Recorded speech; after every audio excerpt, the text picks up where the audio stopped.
This is just going to be a quick walkthrough of the eyelid, and I'll have some pictures for you so you can look at them at your own pace as well. But we'll start here on the right, which would be anterior. So for instance, if we were doing like the Warwick classification, here we would have the skin, the epithelial layers, and then below that we would have the subcutaneous areolar tissue.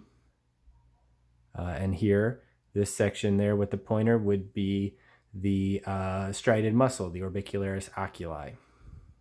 As we go a little bit posterior to that, we have the submuscular areolar tissue, and then we reach the fibrous layer, which would be the tarsal plate there in this section. And then here would be our conjunctiva. So that would be the tarsal portion of the palpebral conjunctiva. All right, so let's take a closer look.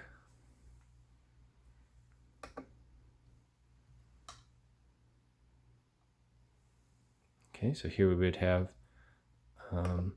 the epithelial layers of the skin here.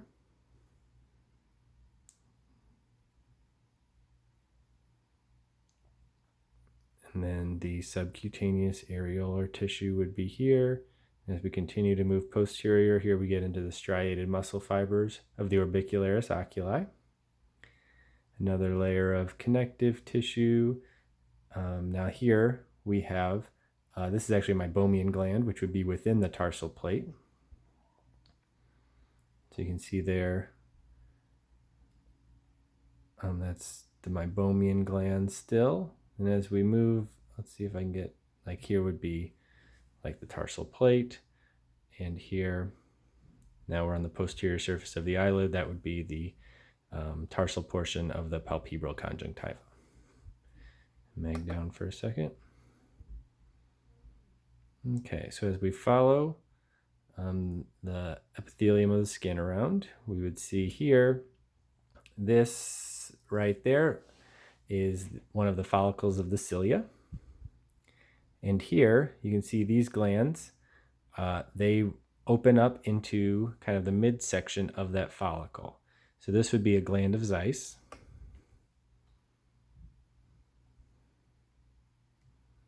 And there's that gland there, and you see it opens into the follicle.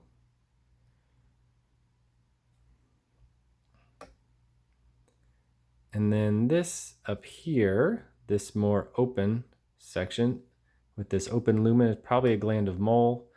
Sometimes you can find those around the base of the cilia, but they would open, the lumen of that would, or the duct of that would open into the surface of the skin. So you can't really tell that here. The section didn't get that, but that's probably a gland of Mole. This would probably be a gland of Zeiss attached to that follicle there.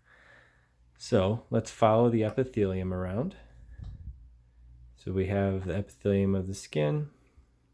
And as we continue to move posterior around, you see here it thickens up. That would be as the transition to the marginal conjunctival epithelium.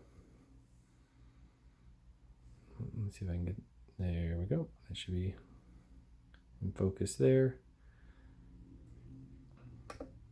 Let me mag out so you can see how it thickens up there. That's going to be posterior to the orbicularis there.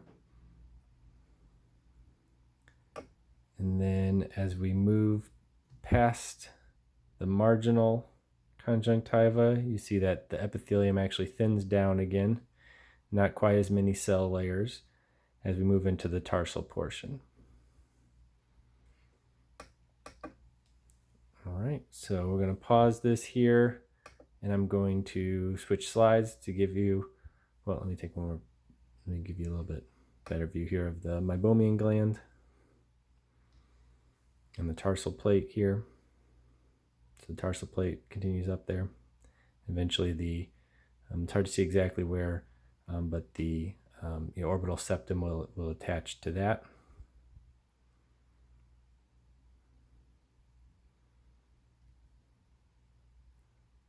Okay, and there the orbicularis oculi.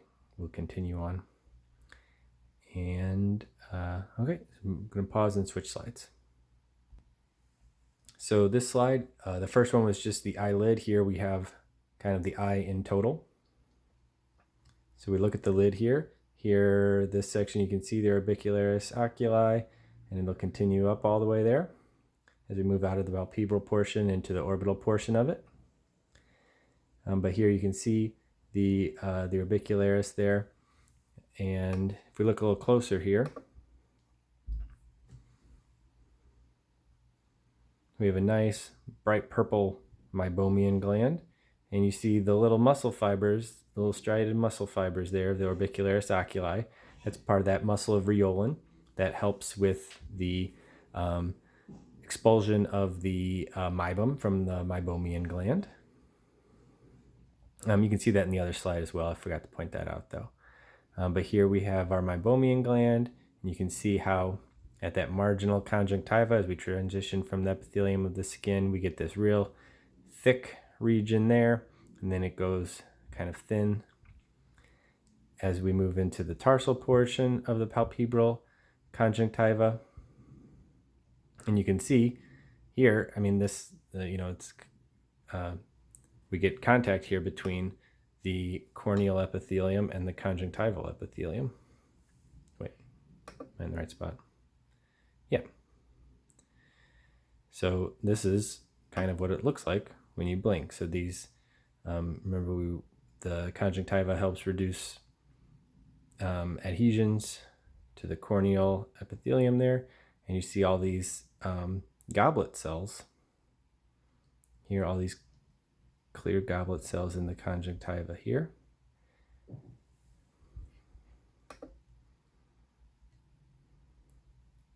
And here we go all the way up here to you can see the fornix there, how the conjunctiva kind of circles back on itself. So we have the conjunctiva of the fornix. As we look around here, you can see some goblet cells interspersed in amongst the conjunctival epithelium there. So they're just in that epithelial layer. And then as we move back, it's kind of separated from the eye, but you would see this would be the conjunctiva. You see the epithelium will continue on. Let me switch to the other side here.